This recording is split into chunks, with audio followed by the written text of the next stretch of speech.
Shalom, selamat pagi Bapak Ibu sekalian yang sangat dikasihi Tuhan. Kita akan memulai ibadah online pada saat pagi hari ini. Kita mau saat teduh sejenak.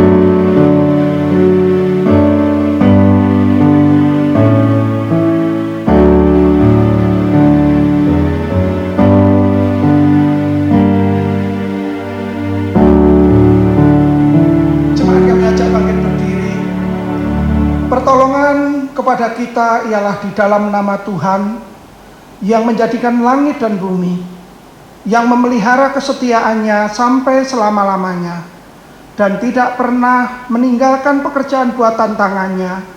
Kasih karunia dan damai sejahtera dari Allah Bapa kita dan dari Tuhan Yesus Kristus menyertai kita.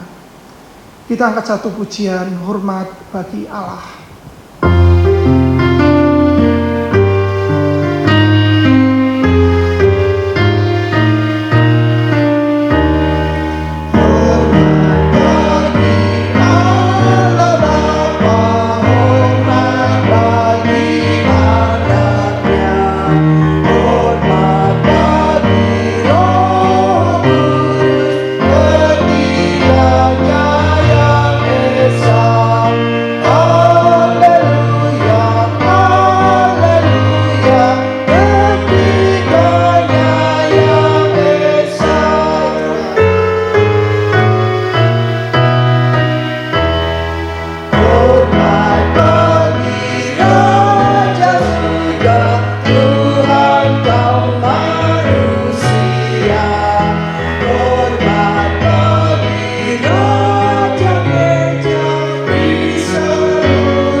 Bapa di dalam surga, segala puji, hormat, serta kemuliaan hanya bagimu. Pagi yang indah kami boleh sujud bersimpuh di hadapanmu. Walaupun keadaan dunia mencekam, tapi hati kami terus melekat dengan Engkau Tuhan. Pasrah, percaya sepenuhnya kepadamu. Karena Engkaulah Allah Immanuel, bahwa Engkau menyertai kami. Terima kasih Bapa, kami menyerahkan ibadah pada saat pagi hari ini dari awal sampai akhirnya.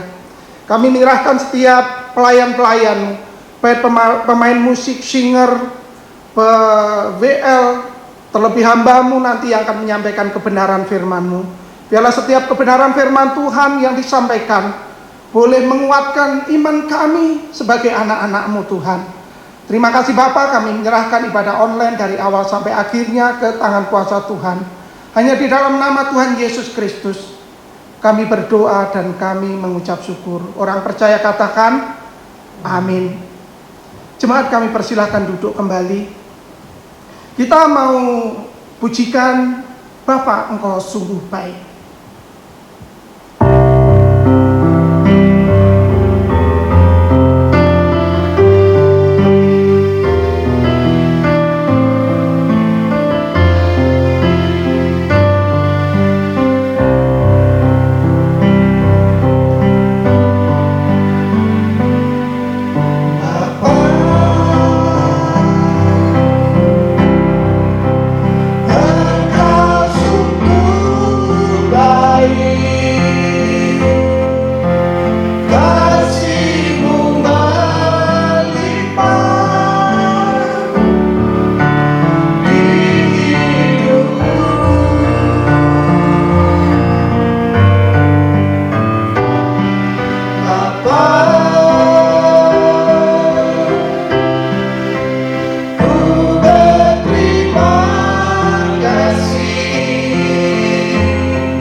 Kita mau melakukan pengakuan iman rasuli, dan jemaat yang dikasih Tuhan, kami ajak bangkit berdiri.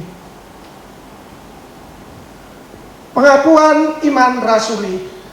Aku percaya kepada Allah, Bapa yang Maha Kuasa, Khalik langit dan bumi, dan kepada Yesus Kristus, Anaknya yang tunggal Tuhan kita, yang dikandung daripada Roh Kudus, lahir dari anak darah Maria, yang menderita sengsara di bawah pemerintahan Pontius Pilatus, disalibkan, mati dan dikuburkan, turun ke dalam kerajaan maut.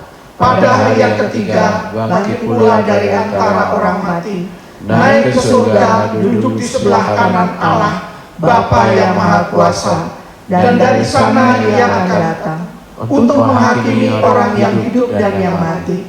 Aku percaya pada Roh Kudus, gereja yang kudus dan am, persekutuan orang kudus, pengampunan dosa, kebangkitan daging, dan hidup yang kekal. Amin. Jemaat dipersilakan duduk. Kita akan memberikan persembahan kepada Tuhan. Saya akan membacakan nas Alkitab. Hendaklah masing-masing memberikan menurut kerelaan hatinya, jangan dengan sedih hati atau karena paksaan. Sebab Allah mengasihi orang yang memberi dengan sukacita. Sambil persembahan dijalankan, kita akan pujikan Sungguh Ku Bangga Bapa.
Kita mau mendengarkan kebenaran firman Tuhan yang akan disampaikan oleh hambanya Pendeta Fu Kwet Yong.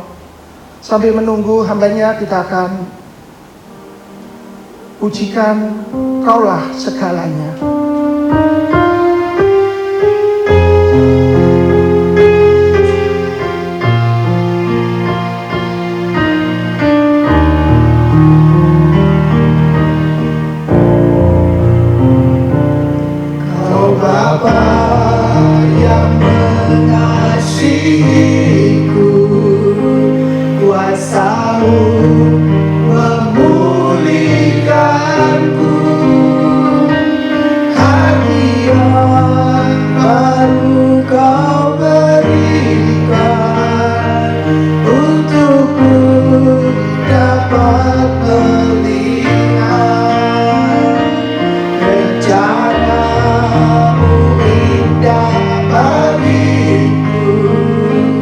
Kau ada di setiap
Jemaat kami persilahkan duduk.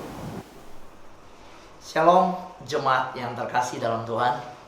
Bersyukur hari ini kita bisa beribadah bersama-sama. Kalau masih bisa bernafas dan sampai hari ini sehat, ini semua karena anugerah dan berkat Tuhan. Baik, sebelum kita mendengar firman Tuhan, jemaat yang dikasihi, kita sama-sama berdoa terlebih dahulu. Bapa di dalam surga, kami sungguh bersyukur sampai saat ini Tuhan peliharakan kami dengan sempurna. Tuhan yang memberi kami kesehatan, dan Tuhan yang peliharakan keluarga kami, kehidupan kami, dan seluruh keberadaan kami di dalam anugerah Tuhan yang sempurna. Berkati pemberitaan firman Tuhan dan yang mendengarkan. Tuhan yang memberikan setiap kami hikmat anugerah Tuhan untuk mengerti rencana Tuhan. Berbicaralah kepada kami melalui firman-Mu hari ini. Di dalam nama Yesus kami berdoa dan mengucap syukur. Amin. Hari ini kita akan sama-sama merenungkan firman Tuhan yang berbicara tentang iman dinamis menjalani kehidupan. Saya ambil dari 2 Korintus pasal 4 ayat 7 sampai dengan 10. Demikian firman Tuhan. Ada tampil di layar saudara. Kalau saudara yang menyaksikan dengan handphone, ada tampil. Dan di handphone saudara, layar handphone saudara, kita sama-sama ikuti, saya bacakan untuk saudara semua. Tetapi harta ini kami punyai dalam bejana tanah liat, supaya nyata bahwa kekuatan yang melimpah-limpah itu berasal dari Allah, bukan dari diri kami. Dalam segala hal kami ditindas, kami tidak terjepit, kami habis akal, namun tidak putus asa. Kami dianiaya, namun tidak ditinggal sendirian. Kami dihempaskan, namun tidak binasa. Kami senantiasa membawa kematian Yesus di dalam tubuh kami, supaya kehidupan Yesus juga menjadi nyata di dalam tubuh kami. Saudara yang terkasih dalam Tuhan, seorang yang bernama John Sung, di mana memiliki kisah hidup yang memberi pengaruh kepada China, Filipina, Singapura, dan Indonesia di dalam hal penginjilan. Saudara, John Sung ini saya angkat kisah hidupnya, mengajak kita di awal ini melihat bagaimana iman John Sung adalah iman yang dinamis, yang mewarnai kehidupannya. Saudara, kita tahu bahwa John Sung berlayar kembali ke Shanghai, dan dalam perjalanan hatinya bergumul tentang semua kedudukan dan prestasinya. Saudara, saya tampilkan di layar saudara, bisa lihat, inilah John Sung. Saudara, John Sung membuat sebuah kalimat yang di dalam kehidupannya, kalimat itu dia buat sebagai prinsip, sebagai satu pengingat akan kehidupannya. Kalimat ini berasal dari Rasul Paulus, di mana kalimat itu berbunyi demikian: apa yang dahulu merupakan keuntungan bagiku, sekarang kuanggap rugi karena Kristus. Saudara, kita tahu dalam perjalanan dia kembali ke Shanghai, sebelum sampai di Shanghai, John Sung mengeluarkan ijazah yang dia dapat, medali yang dia dapat, kunci penghormatan yang dia dapat, dan kemudian melempar semuanya ke laut. Saudara yang terkasih dalam Tuhan, inilah yang disebut iman dinamis dalam menjalani kehidupan. John Sung sadar siapa dia di hadapan Tuhan. Saudara, siapakah manusia? Kejadian pasal 2 ayat 7, firman Tuhan berkata, ketika itulah Tuhan Allah membentuk manusia itu dari debu tanah, menghembuskan nafas hidup di dalam hidungnya. Demikianlah manusia itu menjadi makhluk yang hidup. Saudara, itulah manusia yang hanya dibentuk dari debu dan tanah. Maka John Sung menyadari, kalau dia punya kedudukan, kalau dia punya prestasi, kalau dia pintar, kalau dia sanggup, dia mampu, itu semua karena anugerah Tuhan. Kemampuan dia itu berasal daripada Tuhan.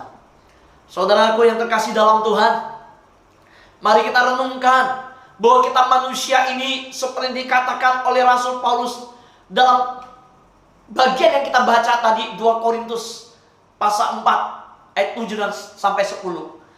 Paulus berkata bahwa manusia ini hanyalah bejana tanah liat. Dan sebenarnya bukan hanya Paulus. Kalau kita lihat di dalam perjanjian lama, Ayub pasal 4 ayat 19, Ayub mengungkapkan manusia itu pondok tanah liat. Ayub berkata demikian, lebih-lebih lagi mereka yang diam dalam pondok tanah liat, yang dasarnya dalam debu, yang mati terpijak seperti gengat. Saudara, bukan hanya Ayub, Yesaya yang melukiskan manusia itu dengan perkataan, kamilah tanah liat. Di dalam Yesaya pasal 64 ayat 8, Yesaya berkata, tetapi sekarang ya Tuhan, Engkaulah Bapa kami, kamilah tanah liat, dan Engkaulah yang membentuk kami, dan kami sekalian adalah buatan tangan-Mu. Saudaraku yang terkasih dalam Tuhan, kalau kita lihat ungkapan dari Ayub, dari kitab Yesaya, juga dari Paulus di 2 Korintus yang kita baca tadi, saudara, mereka mengungkapkan dengan bahasa bahwa diri mereka adalah bejana tanah liat. Ayub mengungkapkan dirinya bahwa dia hanyalah pondok tanah liat. Bahkan Yesaya berseru sebagai wakil daripada bangsa Israel yang bernubuat saat itu berkata, kamilah tanah liat. Saudara yang terkasih dalam Tuhan, siapakah sebenarnya manusia? Hari ini kita bisa masih beribadah, duduk sama keluarga saudara di rumah, menyaksikan ibadah online dari gereja saudara. Bahkan setiap yang menyaksikan tayangan ini dalam live streaming yang bisa ditangkap di daerah manapun di seluruh Indonesia, bahkan sampai luar negeri. Saya mau sampaikan kepada saudara bahwa hari ini kita yang bejana tanah liat ini, pondok tanah liat ini, yang diciptakan dari debu dan tanah ini, kalau masih bisa bernafas di masa pandemi COVID-19, ini anugerah Tuhan. Betapa kita bersyukur bahwa Dia yang memiliki tahta yang maha tinggi, Dia Tuhan, Raja di atas segala raja, masih memberikan kita kesempatan menjalani hidup di dunia yang seperti saat ini. Saudara, lebih mengejutkan lagi kalau kita bandingkan dengan pemazmur. Saudara, saya menemukan menurut Mazmur siapakah manusia. Pemazmur, kita lihat pasal 8 ayat 5 sampai 7. Saya bacakan. Pemazmur berkata, apakah manusia sehingga engkau mengingatnya? Apakah anak manusia sehingga engkau mengindahkannya? Namun engkau telah membuatnya hampir sama seperti Allah, dan telah memahkotainya dengan kemuliaan dan hormat. Engkau membuat dia berkuasa atas buatan tanganmu. Segala-galanya telah kau letakkan di bawah kaki. So tadi kita menemukan Ayub dan Yesaya berkata, manusia itu pondok tanah liat. Yesaya berkata, kamilah tanah liat. Sebab betapa tidak berharganya. Tapi tiba-tiba kita melihat di Mazmur pasal 8 ayat 5 sampai 7. Pemazmur berkata, engkau telah membuatnya hampir sama seperti Allah, dan telah memahkotainya dengan kemuliaan dan hormat. Saudara, ini membuat saya merenungkan bahwa manusia yang begitu hina dari debu dan tanah, tiba-tiba di Pemazmur, Mazmur berkata, dimahkotai dengan kemuliaan. Maka saya mau katakan, saudara lihat di layar saudara, saya bacakan untuk saudara. Manusia adalah satu-satunya makhluk yang mempunyai tulang yang begitu kokoh, tetapi juga lentur sehingga kita bisa menyembah Tuhan. Kita bisa membungkukkan badan kita, kita bisa bersujud di hadapan Tuhan. Saudara, kita rapuh karena dari tanah liat, tetapi sekaligus mulia karena kita dicipta untuk memuliakan Tuhan dan untuk merepresentasikan Tuhan di tengah dunia ini. Ini berita sukacita. Ini berita yang dimana dari tiba-tiba kita adalah bencana tanah liat. Kita adalah pondok tanah liat. Kita yang diciptakan dari debu tanah. Pemazmur berseru dan berkata, tapi manusia hina, manusia dari debu dan tanah itu kau angkat, kau mahkotai, kau muliakan, kau jadikan rekan sekerjamu, kau jadikan representasi daripada engkau di dunia ini. Saudara, maka hari ini dimanapun kita yang berada dengan engkau dan saya, itu patut berbangga dan bersyukur. Kita sekawan sekerja Allah. Kita diangkat menjadi representasi Tuhan di dunia ini. Kita dipakai untuk memuliakan Tuhan. Dan saudara dan saya dirancang untuk kemuliaan Tuhan. Jadi kalau kita bisa hidup, kita masih bernapas sampai hari ini, kita ada sampai hari ini, berkaryalah untuk kemuliaan Tuhan. Saudara, apapun panggilanmu, apapun bidang kehidupanmu, pakai untuk menghadirkan kerajaan Allah di muka bumi. Biarlah kehendak Tuhan, kerajaan Tuhan nyata lewat kehidupan kita, di keluargamu, di tempat pekerjaanmu, dimanapun itu. Saudaraku yang terkasih dalam Tuhan, apa yang dimaksud dengan harta dalam bejana tanah liat? Saudara, kita tahu di bagian 2 Korintus pasal 4 ayat 7 yang sudah kita baca, saya ulangi lagi ayatnya. Tetapi harta ini kami punyai dalam bejana tanah liat, supaya nyata bahwa kekuatan yang melimpah-limpah itu berasal dari Allah, bukan dari diri kami. Saya kasih warna kuning, saudara lihat di layar saudara, ada warna kuning. Harta ini kami punyai dalam bejana tanah liat. Dan Paulus mengatakan bahwa kekuatan yang melimpah-limpah itu berasal dari Allah. Saudara yang terkasih dalam Tuhan, kekuatan yang melimpah-limpah itu berasal dari Allah. Kita tahu yang masuk oleh Paulus tertulis dalam Roma pasal 1 ayat 16. Kekuatan yang melimpah-limpah itu ialah Injil. Saudara, Roma pasal 1:16 berkata, sebab itu aku mempunyai keyakinan yang kokoh dalam Injil.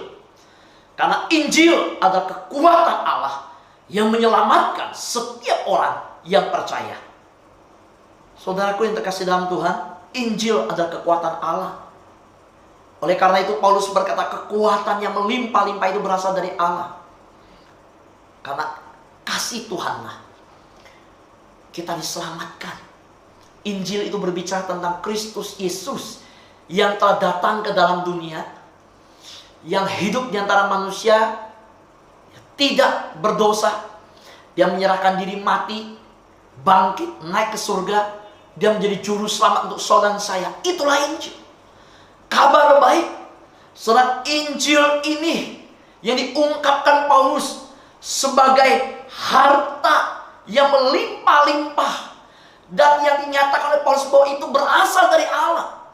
Kalau bukan karena kasih Allah yang memberikan Yesus Kristus untuk engkau dan saya, yang mengutus anaknya turun ke dalam dunia, mati untuk engkau dan saya, dan bangkit mengalahkan maut, naik ke surga, menyediakan tempat untuk engkau dan saya, maka kita nggak punya kekuatan sama sekali. Kita tidak punya harta yang melimpah-limpah itu. Kita hanya hidup dalam bejana tanah liat ini yang akan rapuh dan akan rontok dan akan habis pada masanya, dan kita hanya binasa dalam kekekalan. Tapi kalau hari ini di dalam tubuh yang akan binasa ini ada satu harta yang mulia, itu keselamatan yang kekal. Oleh karena Injil itu yang kita terima dan kita percaya, kita diselamatkan dan memiliki hidup kekal. Ini adalah harta yang melimpah-limpah dari Allah. Bersyukurkah saudara hari ini menjadi orang percaya? Bersyukurkah saudara hari ini ternyata dengan istri anakmu di samping kanan kirimu menyaksikan live streaming ini, beribadah bersama-sama, dan keluargamu sudah percaya dalam Tuhan? Coba feedback kembali, renungkan kehidupan keluargamu. Mungkin dulu kamu papa yang kena narkoba. Dan istrimu mendoakan engkau sedemikian dan engkau bertobat. Bersyukurkah engkau hari ini engkau diterima istri dan anak-anakmu di tengah keluarga, dan keluargamu sudah diselamatkan.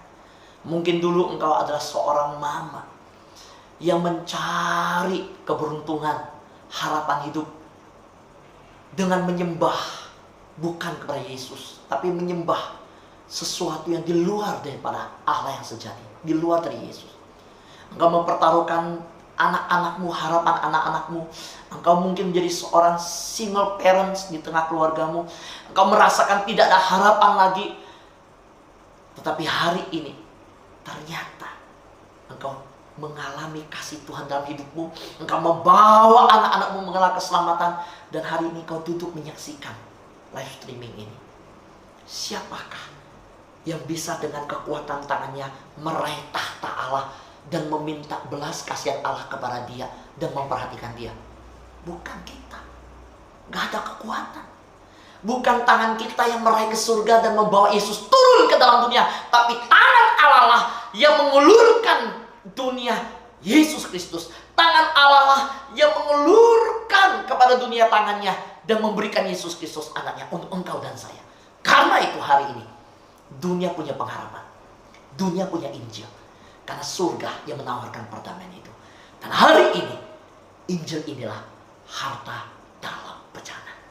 Kalau engkau sudah percaya Yesus, engkau memiliki harta dalam bejana itu. Dan itu bukan kekuatanmu, bukan karena engkau yang hebat, bukan karena kita yang mencari, yang menemukan, tapi karena surga, karena kehendak Allah, karena kehendak Bapa, dia menemukan engkau dan saya.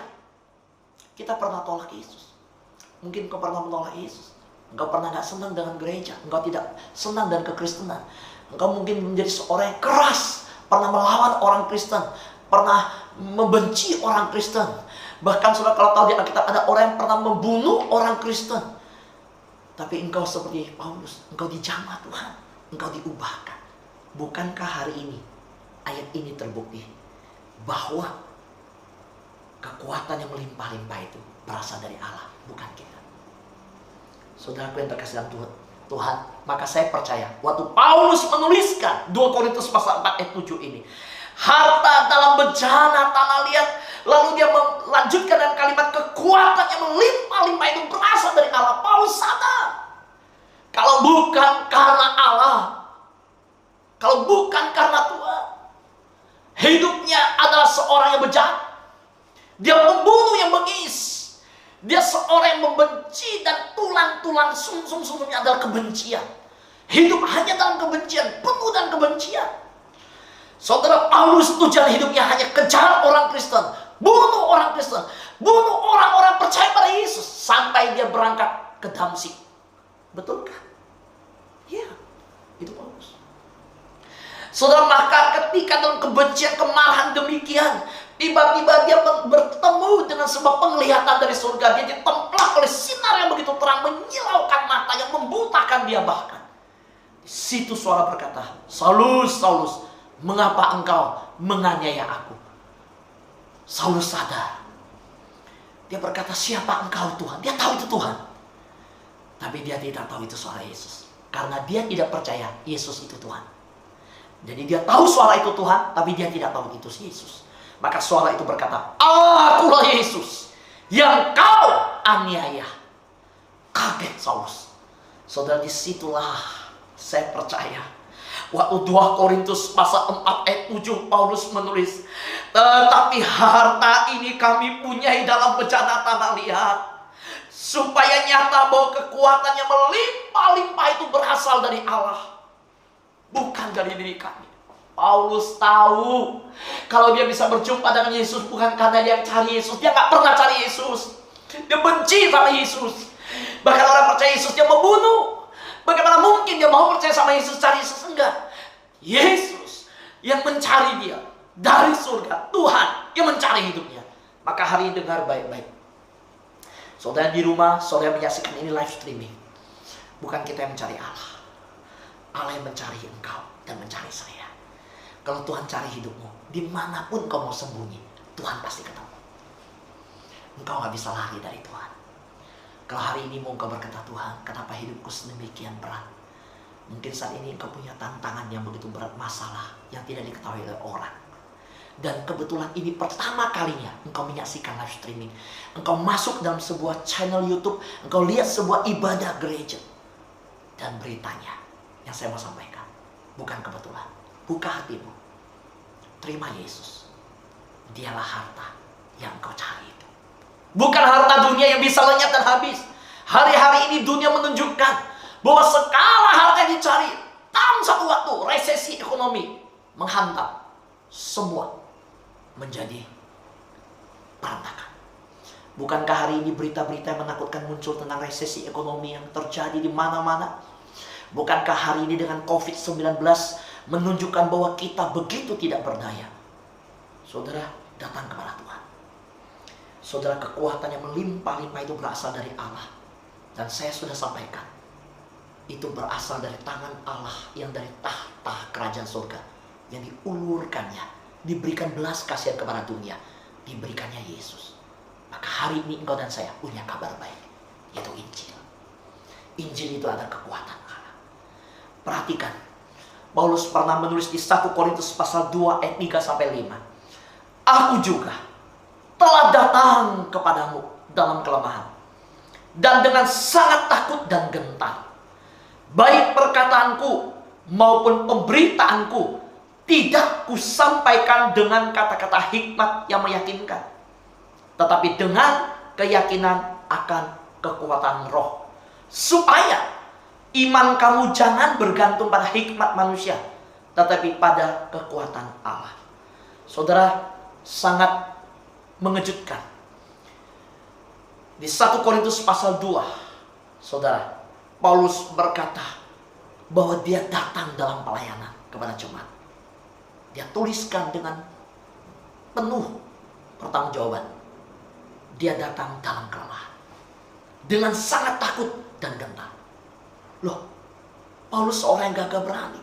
Dulu waktu belum percaya Tuhan, dia bengis, dia bejat, dia ganas. Sekarang setelah percaya Tuhan, dia bilang apa? Hei jemaat Korintus, aku datang kepadamu dalam kelemahan, dengan sangat takut dan gentar. Dia berkata, baik perkataanku maupun pemberitaanku tidak kusampaikan dengan kata-kata hikmat meyakinkan. Paulus itu orang yang cerdas, saudara, di bawah bimbingan Gamaliel.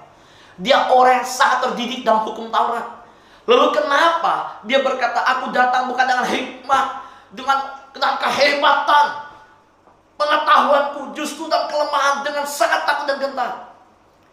Karena Paulus, perhatikan, di layar saudara saya kasihkan garis dan warna kuning dalam ayat tersebut, ayat 5.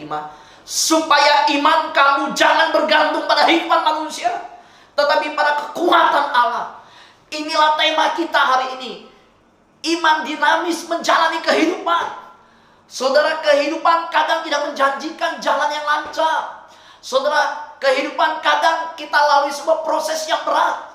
Bahkan hari-hari ini dalam kehidupan kita yang seumur sekarang ini, kita menyaksikan dunia yang tiba-tiba jalanan sepi. Tiba-tiba semua orang pakai masker, semua orang belajar cuci tangan, semua orang belajar tentang kebersihan, menjaga jarak. Saudara, inilah yang Paulus katakan, saudara, bahwa iman yang dinamis menjalani kehidupan adalah iman yang bergantung pada Tuhan, bukan pada kekuatan manusia. Saudara yang terkasih dalam Tuhan, coba saya kasih dalam Tuhan. Perhatikan, kekristenan bukan hal menyingkirkan kelemahan.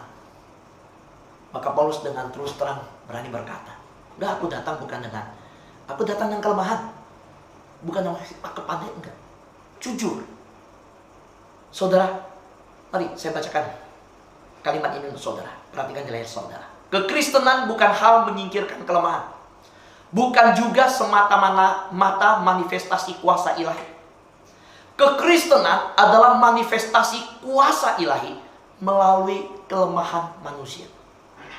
Saudara, betapa luar biasanya, saudara, bahwa kekristenan adalah manifestasi kuasa ilahi melalui kelemahan manusia. Kita tahu bahwa dalam Roma pasal 8 ayat 35-37 berkata demikian. Siapakah yang akan memisahkan kita dari kasih Kristus? Penindasan atau kesesakan, atau penganiayaan, atau kelaparan, atau ketelanjangan, atau bahaya, atau pedang. Seperti ada tertulis, oleh karena engkau kami ada dalam bahaya maut sepanjang hari. Kami telah dianggap sebagai domba-domba sembelihan.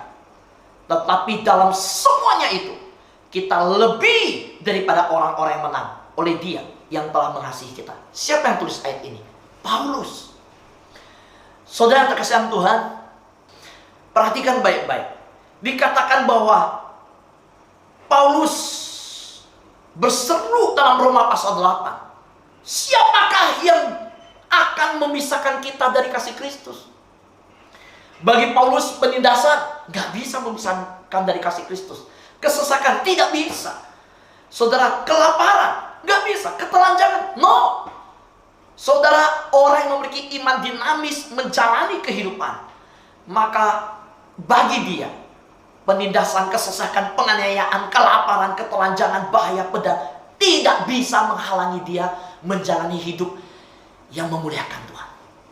Dia tetap bisa menjalani hidup penuh dengan gairah. Itu iman yang dinamis. Iman dinamis bukan menuntut situasi tanpa perang, tanpa bahaya, tanpa pandemi. Iman yang dinamis bukan meminta situasi yang tanpa penindasan. Iman dinamis tetap bisa hidup dan berseru mempertahankan nama Tuhan dalam kesesakan. Iman yang dinamis adalah iman yang tetap tegar dan kuat di tengah penganiayaan. Iman yang dinamis adalah iman yang tetap memuji Tuhan dengan suara lantang di dalam kelaparan. Iman yang dinamis tetap merasakan kehangatan di tengah kondisi ketelanjangan. Iman yang dinamis adalah iman yang tetap penuh dengan pengharapan hidup ketika dalam bahaya dan dalam maut. Itu iman yang dinamis. Saudara, karena itu Paulus berkata, oleh karena engkau Tuhan, kami ada dalam bahaya maut sepanjang hari. Kami telah dianggap sebagai domba-domba sembelihan. Apakah Paulus menyerah? Enggak. Paulus justru berkata, itulah orang-orang yang siap tidak terpisahkan dari kasih Kristus. Yang tidak mau dipisahkan, dijauhkan dari kasih Kristus. Saudara, orang-orang yang siap sepanjang hari berada dalam bahaya maut demi harta Injil di dalam bencana yang rapuh ini. Perhatikan, saudara, tubuh kita fana. Kita ada batasan umur. Ada saatnya kita meninggalkan dunia ini. Tetapi harta Injil itu kita punya dalam tubuh yang rapuh, bencana tanah liat ini. Hadapin yang namanya virus yang gak kelihatan, COVID-19, kita gak bisa lihat. Begitu rapuh, udah hisap, masuk paru-paru, udah langsung masalah. Rapuh. Saudara, sebangga apapun kita dengan tubuh kita yang cantik, yang hebat, yang gagah, yang biasa fitness, dengar, itu bencana tanah liat, itu pondok tanah liat, dia bilang. Tapi kalau hidupmu punya harta, punya Injil di dalamnya, maka saudara adalah orang yang lebih daripada pemenang. So, lihat, lebih daripada pemenang. So, lebih daripada pemenang bukan berarti tidak ada penganiayaan, tidak ada kesesakan. Justru di ayat ini dikatakan orang yang lebih daripada pemenang adalah orang-orang di tengah situasi penganiayaan, penindasan, kesesakan, kelaparan, ketelanjangan, bahaya dan pedang. Orang-orang itu tetap berdiri dengan teguh dan berkata, aku tidak mau dipisahkan dari kasih Kristus. Aku tetap berpegang teguh pada Injil. Inilah iman yang dinamis dalam menjalani kehidupan. Jemaat Sidang Kristus yang saya kasihi dalam Tuhan, dan semua saudara-saudari yang menyaksikan live streaming ini, dengar, saya ulangi kalimat ini. Kekristenan adalah manifestasi kuasa ilahi melalui kelemahan manusia. Saya tidak bosan-bosan, saya mau ulangi sekali lagi, dengar. Kekristenan adalah manifestasi kuasa ilahi melalui kelemahan manusia. Karena itu, saya mau tutup dengan 2 Korintus pasal 12 ayat 7 dan 10 sampai 10. Perhatikan. Paulus berkata begini di 2 Korintus pasal 12. Di awal khotbah kita baca 2 Korintus pasal 4. Sekarang kita menuju 2 Korintus pasal 12. Paulus konsisten. Lihat apa yang dia tulis. Dan supaya aku jangan meninggikan diri karena pernyataan-pernyataan yang luar biasa itu, maka aku diberi suatu duri di dalam dagingku, yaitu seorang utusan iblis untuk menggocoh aku, supaya aku jangan meninggikan diri. Tentang hal itu aku sudah 3 kali berseru kepada Tuhan, supaya utusan iblis itu mundur daripadaku. Tetapi jawab Tuhan kepadaku, cukuplah kasih karuniaku bagimu, sebab justru dalam kelemahanlah kuasaku menjadi sempurna. Sebab itu terlebih suka aku bermegah atas kelemahanku, supaya dalam Kristus turun, supaya kuasa Kristus turun menaungi aku. Karena itu aku senang dan rela di dalam kelemahan, di dalam siksaan, di dalam kesukaran, di dalam penganiayaan, di dalam kesesakan, oleh karena Kristus. Sebab jika aku lemah, aku kuat. Wow, jemaat yang terkasih dalam Tuhan, hari Minggu ini hari Minggu yang luar biasa.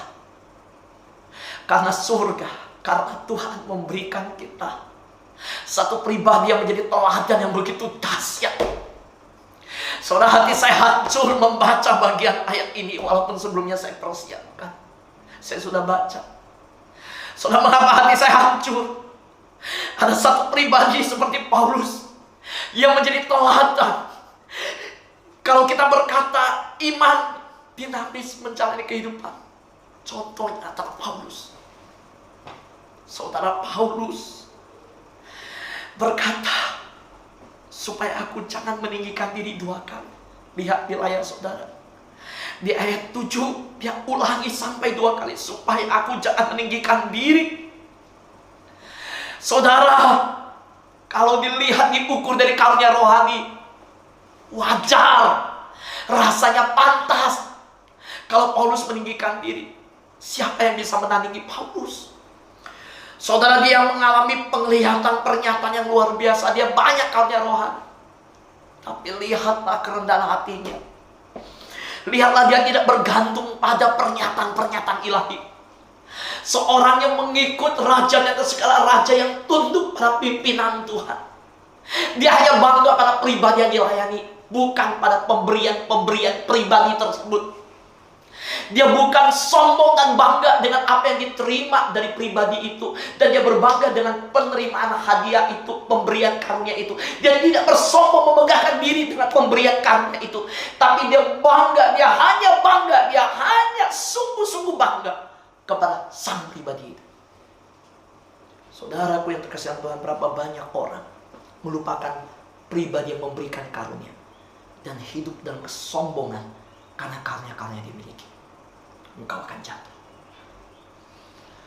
Maka Paulus berkata, saudara, dia pernah berdoa, minta iblis yang diutus untuk menggocok dirinya, bahasanya duri dalam daging, Tuhan angkat. Tuhan bilang tidak. Saudara tahu jawaban Tuhan, cukuplah kasih karuniaku bagimu, justru dalam kelemahanlah kuasaku menjadi sempurna. Banyak orang menganggap kelemahan itu harus ditutup-tutupi, disingkirkan. Wah, kita manusia terjebak ingin menampilkan hebatnya kita. Saudara, dengar baik-baik.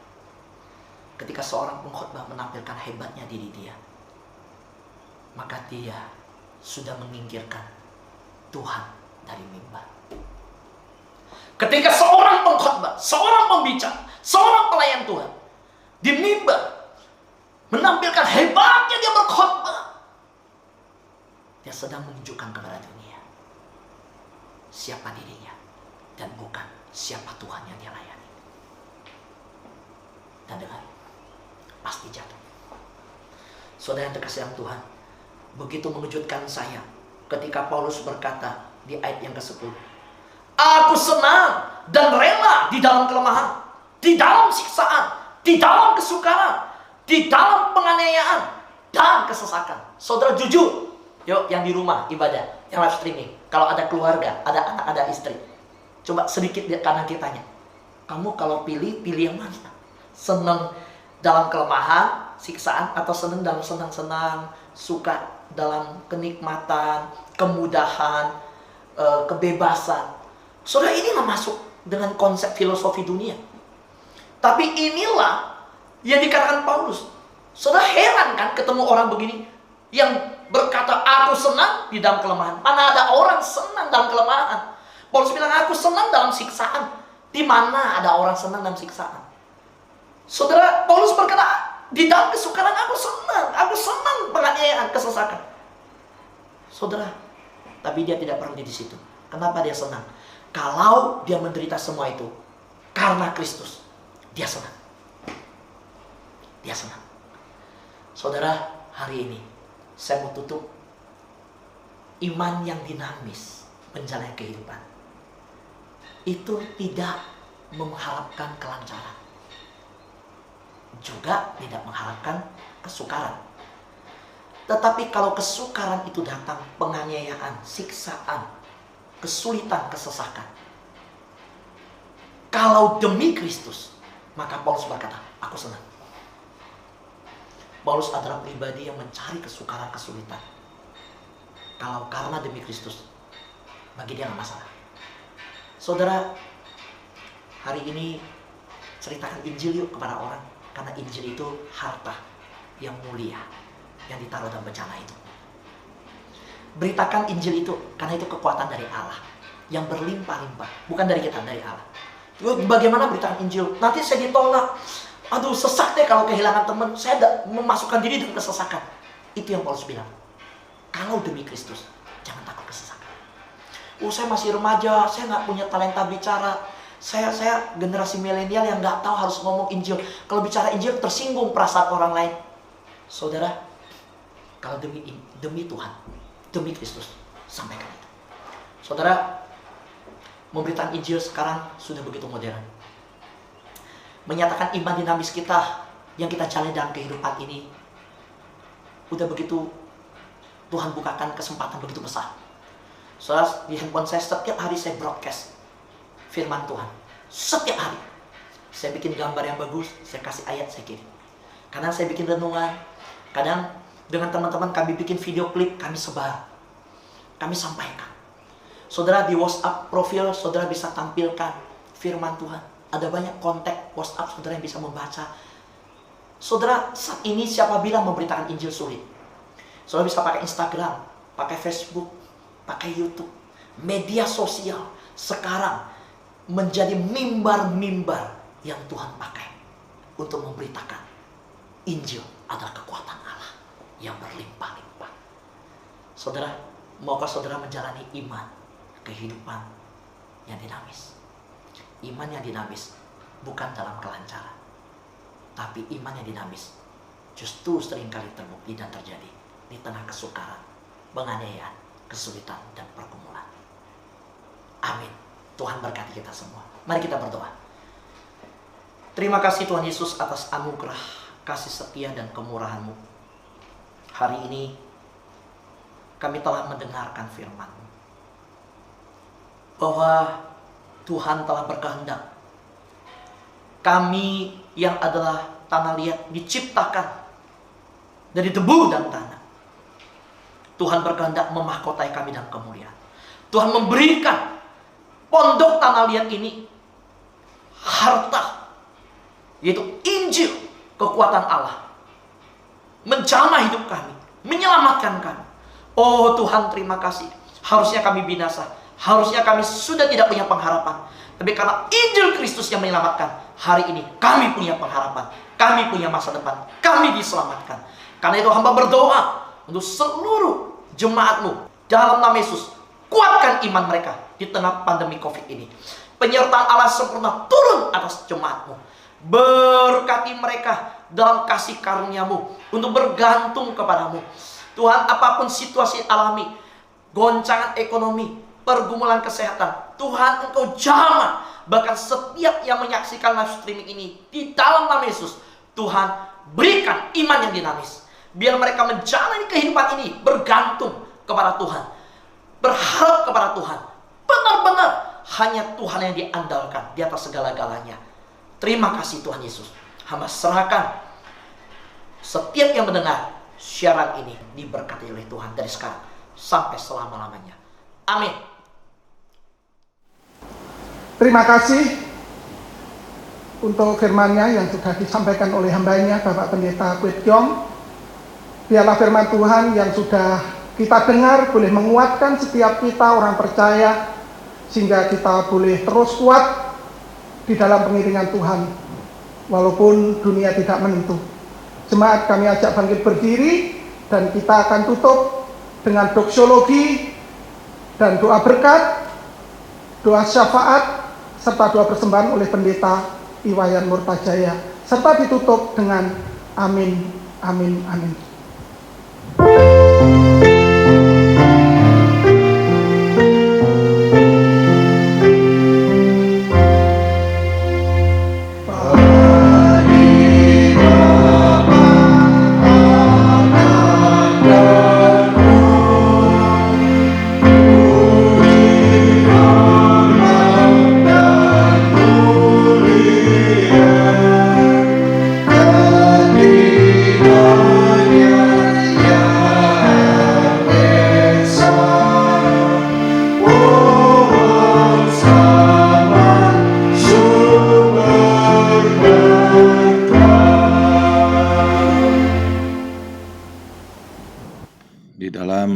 Persekutuan kami pada hari ini, kami datang berdoa, menyerahkan seluruh keadaan jemaat-Mu. Engkaulah Tuhan Yesus, Gembala yang Maha Agung, yang terus menilik satu demi satu, yang mengerti masalah mereka secara terinci. Biarlah kiranya Tuhan bekerja dengan kuat kuasa-Mu, menolong semua jemaat-Mu. Yang lemah boleh dikuatkan, yang susah boleh dihiburkan, yang sedang mengalami problem urusan resesi masalah ekonomi, Tuhanlah kiranya mempercukupkan, membuka jalan-jalan supaya mereka boleh tercukupkan segala keperluan kebutuhannya. Kami juga bersyukur hari ini kami bisa membawa persembahan kami kepada Engkau, sekalipun di tengah-tengah masa sulit ekonomi ini. Kami terdorong dalam iman percaya untuk mengasihi Engkau, sehingga pada akhirnya kami pun boleh membawa segala persembahan kami kepada Tuhan. Kami teringat saat ini untuk saudara kami, Penatua Yusuf, yang ada di Batam, keluarga yang kena kebakaran, dan semuanya ludes habis. Kiranya Tuhan teguhkan, kuatkan iman percaya. Tuhan memberikan kepada mereka penghiburan di tengah-tengah masa susah ini. Dan bila Tuhan juga menolong, sehingga gerakan kasih dari sinode nanti akan bisa membantu, dan juga Tuhan bisa membukakan berkat-berkat yang lain, supaya rumah yang terbakar itu bisa terbangun kembali. Terlebih adalah kondisi kerohanian semua keluarga, baik Ko Yusuf, istri Grace, dan juga anak-anak Antra dan Melody. Tuhan menolong, memberkati, supaya kiranya keluarga saudara kami ini mereka tetap kuat di dalam Tuhan. Kami berdoa untuk Florence juga yang ada di Amerika yang sudah dioperasi. Mohon kiranya Tuhan menyertai supaya operasi ini boleh membawa satu kemajuan untuk kesehatannya, bahkan bisa dipulihkan sehingga Olan bisa memuji, memuliakan nama Tuhan. Demikian juga seluruh keluarganya kami serahkan kepada Tuhan. Kami juga berdoa untuk bangsa negara kami Indonesia di tengah-tengah pergumulan, di tengah-tengah sebuah pilihan yang semuanya berat. Biarlah Tuhan juga menyertai, memberkati untuk pemerintah bangsa negara kami dari pusat sampai daerah-daerah, agar kiranya tetap solid bekerja bersama-sama, sehingga pada akhirnya kami bangsa Indonesia boleh bisa bertahan dan bahkan bisa keluar dari masalah-masalah resesi ekonomi. Terima kasih Tuhan, kami menyerahkan untuk pekerjaan-Mu melalui Gereja Sedang Kristus di berbagai tempat, setiap gereja lokal, melalui sinode, dan juga ada rencana untuk peneguhan hamba-Mu Pendeta Andreas untuk menjadi pendeta ditabiskan di Sukabumi pada tanggal 31 Juli. Tuhan menolong supaya hari ini pun boleh terlaksana dengan baik dan menjadi satu kelengkapan pekerjaan Tuhan di Gereja Sedang Kristus. Berkati untuk jemaat-Mu Sukabumi yang mempersiapkannya. Terima kasih Tuhan, inilah doa sepat dan persembahan yang boleh kami bawa dalam nama Tuhan Yesus, yang mengajar kami berdoa demikian. Bapa kami di sorga, dikuduskanlah nama-Mu, datanglah kerajaan-Mu, jadilah kehendak-Mu di bumi seperti di sorga. Berilah pada hari ini makanan kami secukupnya, dan ampunilah segala kesalahan kami, seperti kami sudah mengampuni orang lain yang bersalah kepada kami. Dan janganlah membawa kami ke dalam pencobaan, tapi lepaskanlah kami segala yang jahat, karena Engkau empunya kerajaan dan kuasa dan kemuliaan sampai selama-lamanya. Terimalah berkat daripada Tuhan. Kiranya damai sejahtera dari Allah Bapa yang limpah sempurna, kasih karunia penebusan, pengampunan dosa, keselamatan hidup kekal dalam Kristus Yesus, Anak yang tunggal, serta janji penyertaan, penghiburan, kekuatan oleh Roh Kudus, menyertai saudara sekalian sekarang ini sampai selama-lamanya. Amin.